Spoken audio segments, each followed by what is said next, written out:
Okay, so if you guys are coming into this video, sorry about the little delay there at the beginning with the recording. Uh, I'm still kind of new to doing videos on YouTube, so bear that in mind. But what this video is about is mainly about the settlement system. Now, if you already played the game, I shouldn't have to explain it to you since a lot of people have already touched on this. But what this video is really for is to basically help people, newer people, basically, that might want to try it, but maybe they're kind of stuck on what to do or how to go about it. How does the settlement system work? It's more for beginners as opposed to people that kind of know the game, or at least people that done settlement building themselves. And maybe they, thought about trying it, but maybe they got too involved with the game to really give it a chance. But now that they maybe have seen the game for a while, they want to maybe try something a little different. So, how does it actually work, and what do you need to know? That's basically what this video is about. Just some helpful tips and some, a little bit of some things to kind of be aware of before you get started.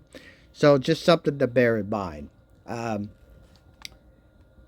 First thing I want to do is go into my special stats. I want you to know where my charisma is standing.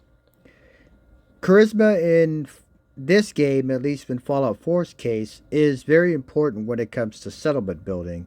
But particular, it also has to do with the increase in how many settlers you can get. Now, I don't exactly know the math, the correct math of how many people you can get at one time.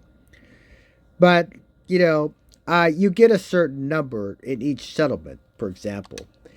This settlement that I'm out here is way out on this side of the map. I'll just give you an example of where I am. This is an outpost. I want you to notice that in all the settlements that I have, like this one, for example, has about 14 people, but I want you to notice my percentage is sitting at 14%. Now, what does that mean? It means that it's not exactly a complete happy place. The reason I chose this save is because I wanted to show it as a demonstration of what can happen when you start getting settlements going. For example, let's say you have a few, but maybe you haven't really checked on a settlement in a while. There's something you need to be aware of when it comes to every little settlement that you start. If I can come over here real quick, everybody should be familiar with what this is if you play the game in nature. Since everybody starts at Sanctuary, this is basically your workshop bench.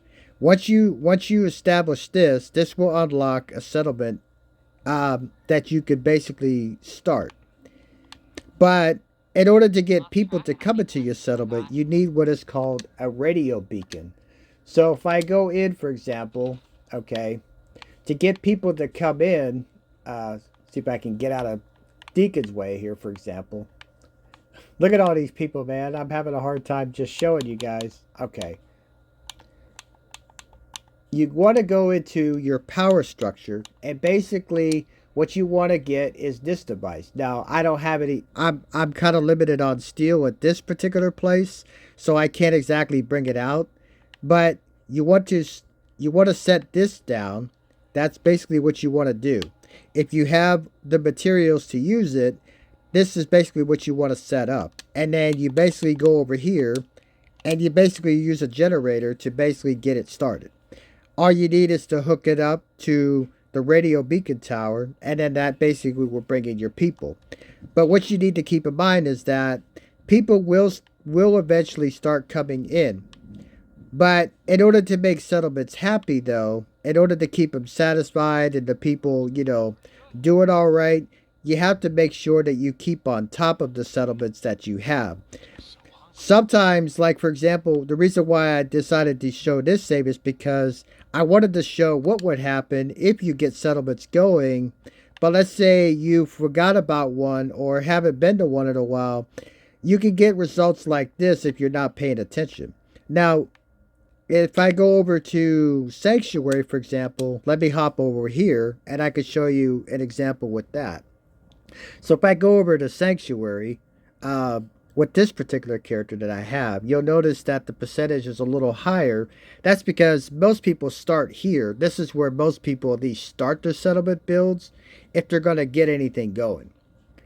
Now, do you have to do every single one, or how many people do you have to have at a settlement? I don't really know what the number is. I know there is a certain percentage you can go up to. I don't necessarily recommend having a lot of people in every settlement unless you know exactly what you're doing and you have enough resources to basically support a certain number of people. If you want to play it safe a little bit the first time around, what I would suggest is say you start out at Sanctuary, okay.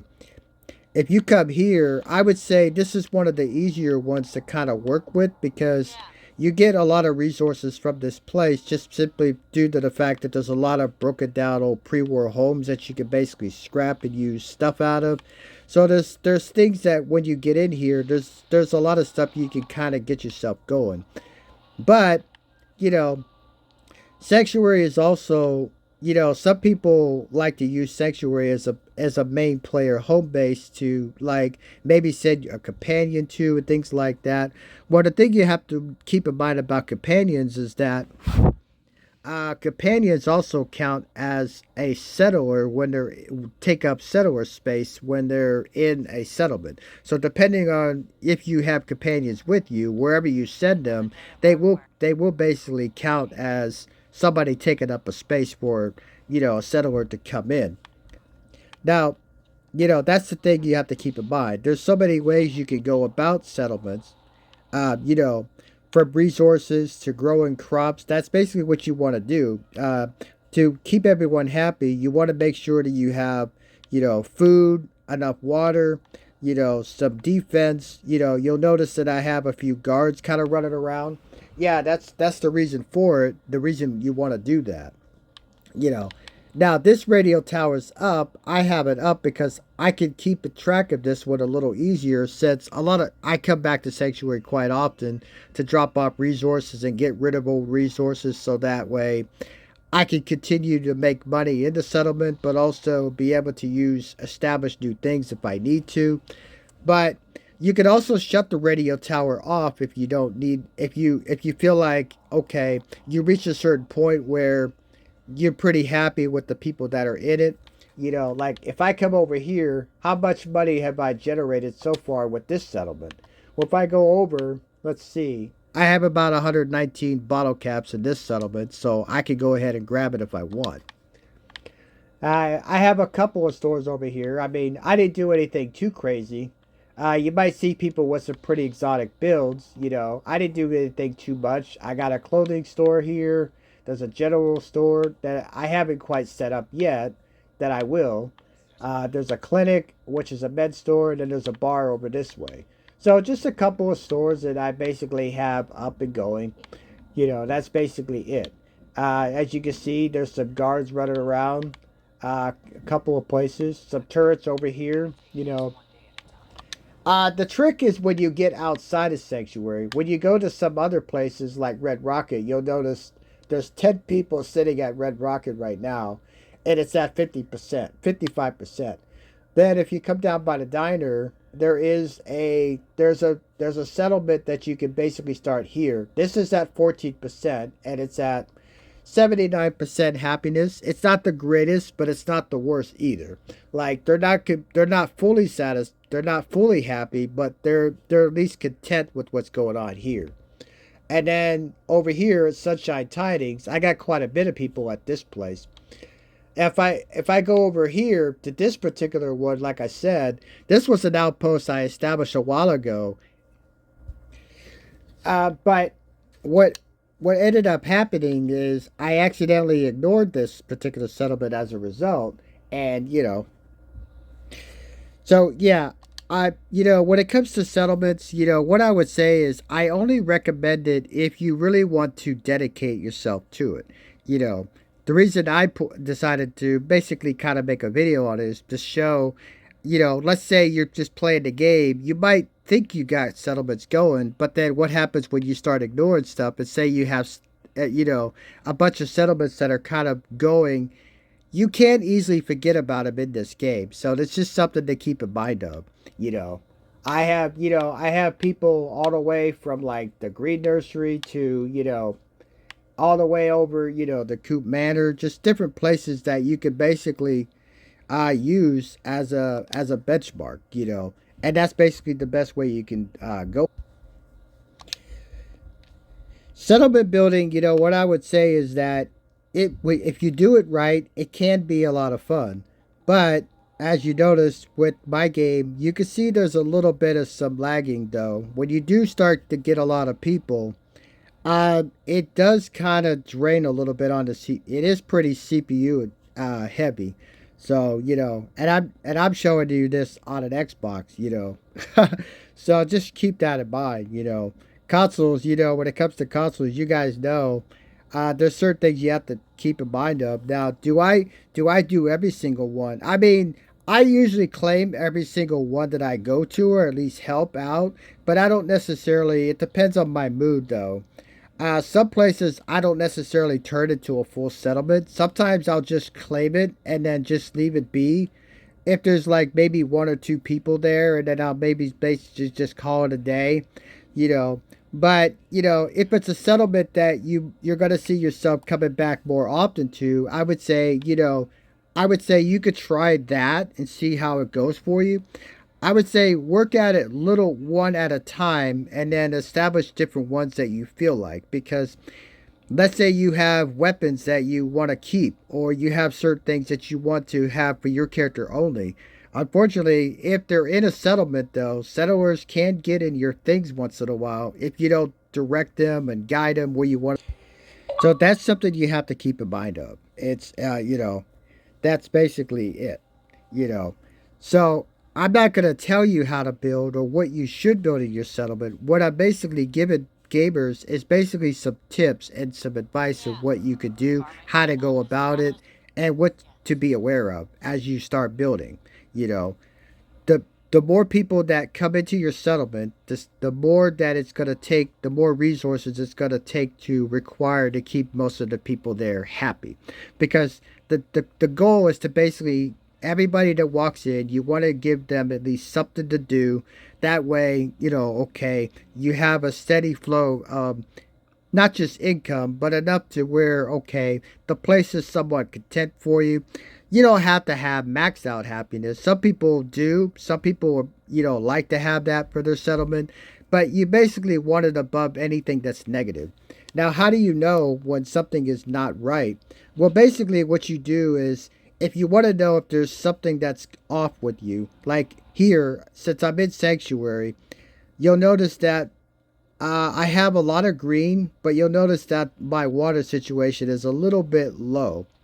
That means that there's not enough water to support everybody here, but it's not like there's no water at all, as you may notice. So that's stuff you have to keep in mind. My power situation is fine because the only power I have going is basically this, you know, this radio tower beacon, basically. That's basically the only power I have generating at the moment. So for the most part, I'm still consistently up, but I'm a little bit down in one area. And every settlement that you go to, when you go to each one that you establish, and say you set up every single one that you have, and you go there, it'll basically, anything that's in red, that's basically how you know something is missing or not.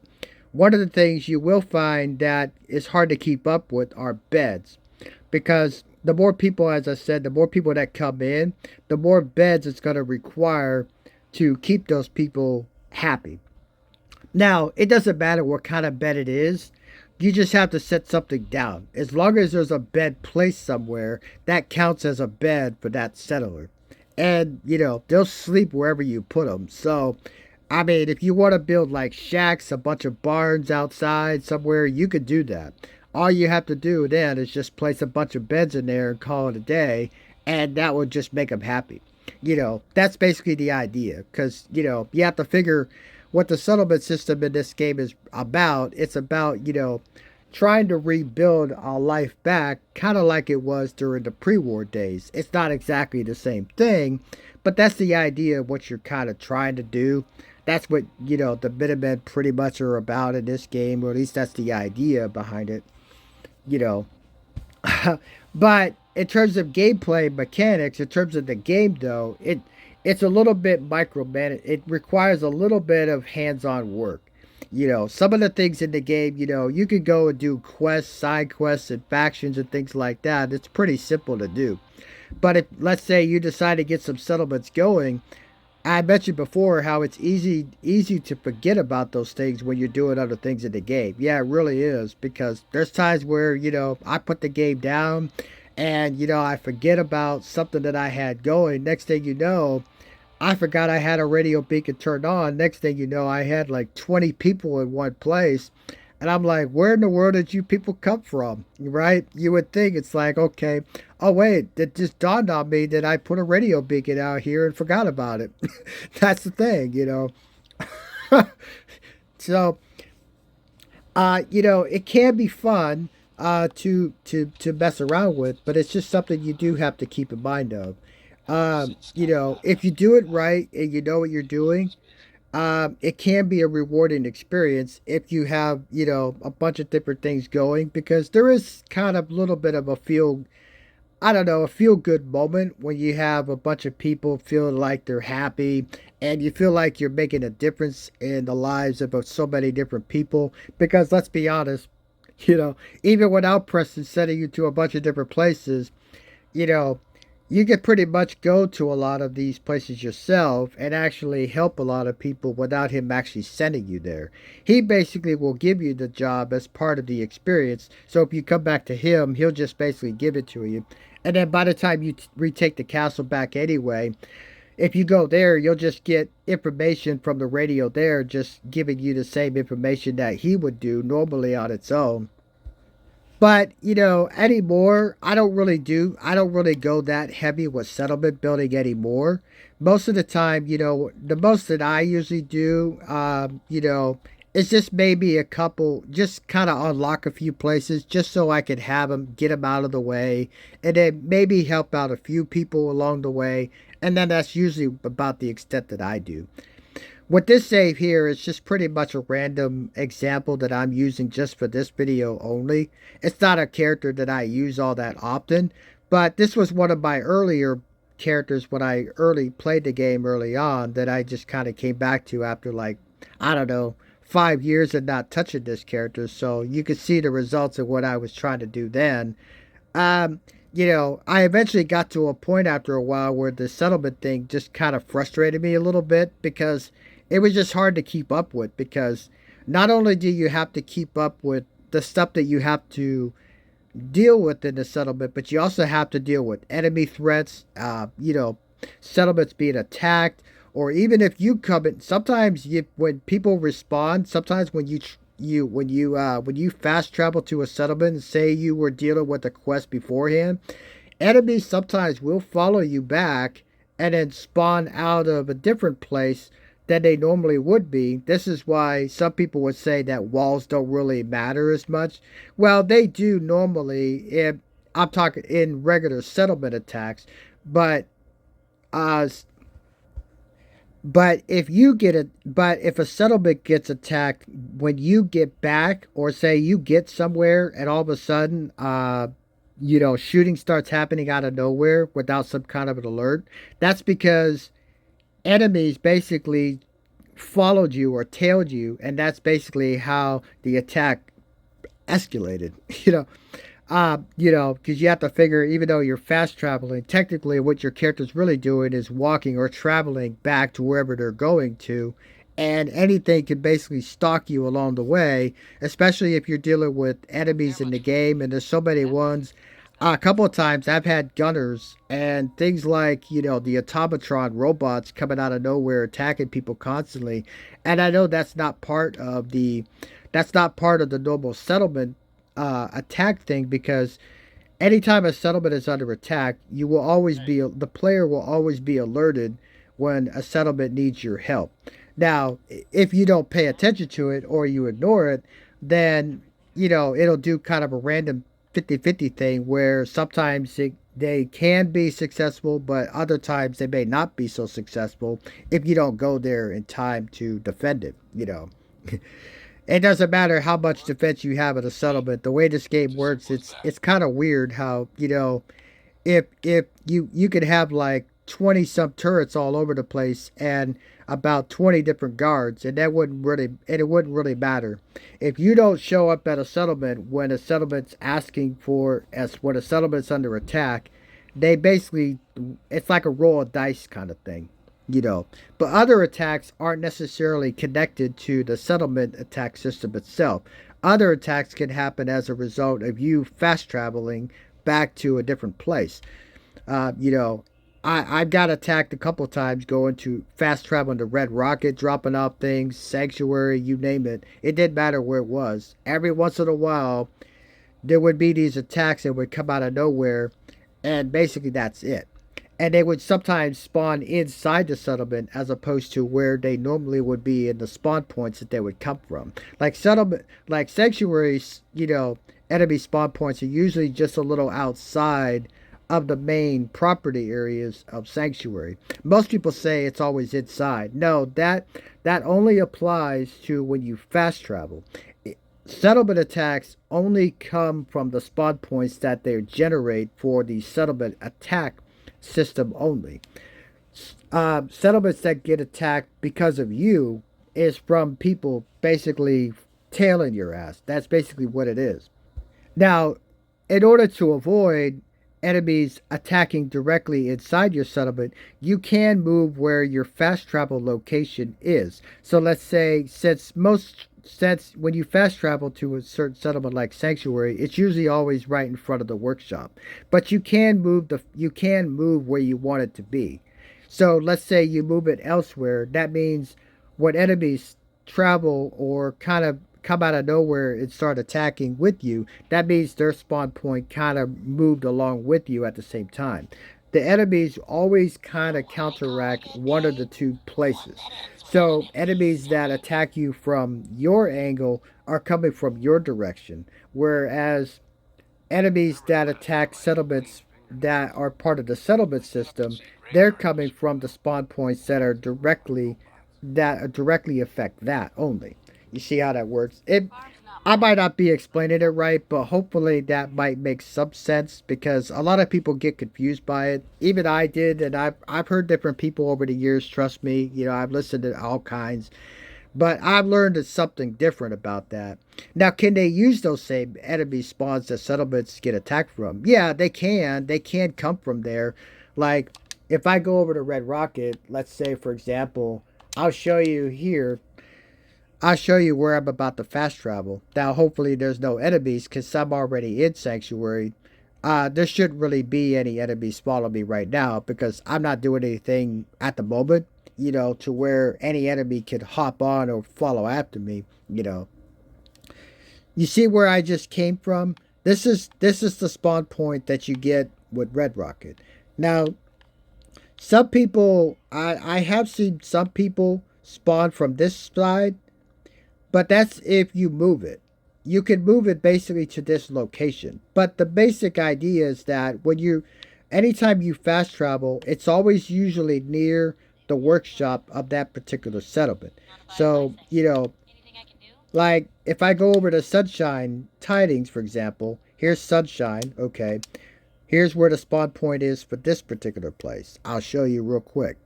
Where am I going to spawn from? Okay. I'll show you where I spawned from because I think I actually moved the spawn point for myself in this particular place, but I can't remember exactly where I placed it last. So hopefully it'll put me exactly where. Let's see. Yep, and exactly where I put it. You see this thing on the ground? This right here is basically your fast travel access. So normally I would not be here. Normally, when you fast travel to this place, you're just outside of the. I forget exactly where it is. It's usually somewhere over this way, somewhere around here, and then you usually come up because this is usually the first place you come to. Your fast travel usually occurs from the point that you first come in from. So let's say you came into this place from a different direction. Well, the first time you came here, that is where your spawn point will be from. In my case, I came from towards when I first came up through here. I came from Abernathy and then worked my way down through this way and came up and took out a bunch of raiders that you come up through this side. And then, I basically worked my way around and then basically cleared out all the places before I could secure the workshop. That's basically what I did. But by the time I started working at this place, fixing it up and everything, I just basically decided to move my fast travel access to this. Now, where do you find this under? The fast travel. Um, let's see if I could find it. I think I could be wrong on this, but I believe it's this. It's under resources. Basically, it's this item right here. Now, I don't have anything I can use.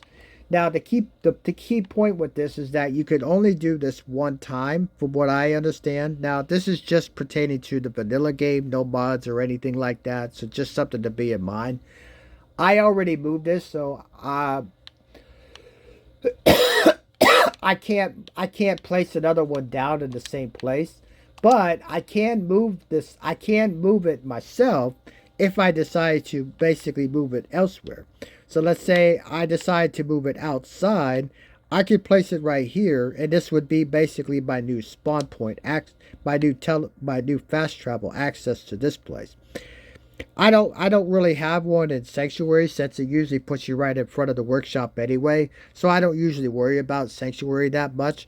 But some people like to move it out of there since, when you're right near the workshop, there, the five primary people, Preston, Mama Murphy and a few others, are usually always in between there, and they talk to you quite often, especially Mama Murphy and Preston. So some people, they sometimes will move where they want to be, where they want where their fast travel access is. Some people want to avoid him coming in, so that way, if they decide to want to talk to him, they can do it that way, as opposed to just, because a couple times I went back to, a couple times I went to Sanctuary. Preston was right there at one point. I thought he was just patrolling. He come out of nowhere at one point, started talking to me. Next thing I know, I'm given a quest, So that's the thing. Mama Murphy asking for a chair. I wanted to avoid her for like quite a while because, you know, I usually don't bother, other than talking to her the first time and then giving her the jet, for one little, piece of information. I usually just kind of leave her alone. But some people don't mind putting her in a chair because once you put her in a chair, she never moves from that chair again. Which I guess that can be kind of handy if you want her out of the way. I don't know if that's Bethesda's way of kind of like, okay, you know what? She's gonna bother you quite often if she's constantly running around. So we'll just have her sit down and do it like that. I don't know. It's just kind of a weird thing, with her. I find anyway. But anyway, that's something that so hopefully all the things that I basically kind of touched on, kind of went over, at least you have some idea of what to do now. It's okay. It can be rewarding, but that's basically what this video is about. It's more of a discussion and some tips and some advice of what to be aware of when you get started. So yes, once you get them started, it's up to you how you see fit, how you want to go about it. You know, if you're kind of new to it and you want to get something going, but you're not sure how exactly to go about it, I don't recommend having a lot of people in one place unless you're for sure that you're going to be able to get the resources enough to where you can basically manage those particular people. That's basically something to keep in mind. I know some YouTubers, as I said before, you can see people have like 20, 25. Sometimes I think it's up to like 30 or 32. I don't know what the max is. I don't recommend that for basically someone new to settlement building. I really don't, because you saw that a couple examples that I gave where you can easily forget about people. Next thing you know, And it especially sucks, especially the smaller places, places that are much smaller in scale to kind of work with. You definitely don't want to be setting up radio towers where next thing you know, you got like a handful of people in the place, crowded the place, and there's no room to build anything because you don't have enough resources to basically put down any wood or steel. And those are valuable resources that you need in a settlement because you need that's the stuff you need. And if you're not gonna, because if you're not gonna use the buildings that they have pre-installed, you're gonna run out of beds and water, food pretty fast, you know. And it can be a little bit of a, can be a little annoying and a hassle to keep up with. So it's just something to be aware of. It can be fun, things like that. I usually try to do it in a more realistic kind of manner anymore. So, like Abernathy Farm, I usually kind of limit that to like maybe 5 people max. Cause it's a farm, and it's basically their place. That's how I kind of look at it, you know. But you can kind of turn it into a little bit of a settlement since they already do have some food kind of started, but they only grow only 2 types of food: watermelon and tomatoes. That's basically it. They don't grow anything else. So not that it really makes a difference what you grow there. Food is food. Anything you plant that is considered food in a particular settlement. So it doesn't matter what it is. That's basically what you have to keep up with. That's basically the point. Because each person counts as somebody else needing a bed, food, and anything else that you would kind of need there. Imagine if you're some kind of mayor or governor trying to run a small town. I can only imagine what that would be like back in the days you know, when a king ruled over people, right? I can only imagine the kind of nightmare they would have to deal with, keeping everybody happy, satisfied, because they were the ones that made all the decisions, right? What happens when people get unhappy? Next thing you know, that's how people come up with, that's how gets invented because gets made because people basically branch out, get tired of living in a certain way, and they want something else for themselves. They're not getting it from where they're getting it from, so they have to go elsewhere. Now, this game doesn't exactly work that way. People will stay where they are, unfortunately. Now, can you move people? Yes, you can move people if you want to. It's up to you. But let's say you have a lot of people in one place. I wouldn't send them to just anywhere if you haven't really worked on a particular settlement quite a while, or maybe you haven't really got a few settlements started, but you haven't really worked on it all that much, I wouldn't send them to places like that because then it's just another person you'll have to eventually come and remember that, okay, wait a minute, I sent people here. Now I gotta. I apologize if my recording is throwing you guys off a little bit. I don't mean that. It's just the way that I'm doing this is a little different. So doing remote play is not exactly the most ideal way of doing things. But I don't have a computer at the moment to do any of this stuff. So some people might not like that. I get it.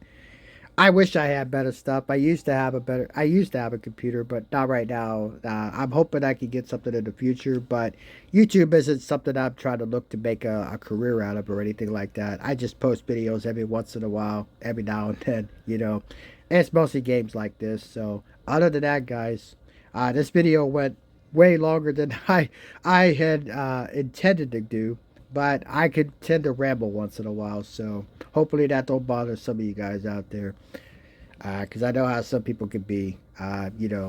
Most people like shorter videos. I get it. So, but if you got something out of the video, if this at least gave some people some ideas of what to do, hopefully it helps someone. That's usually the idea. So, with that, guys, take care.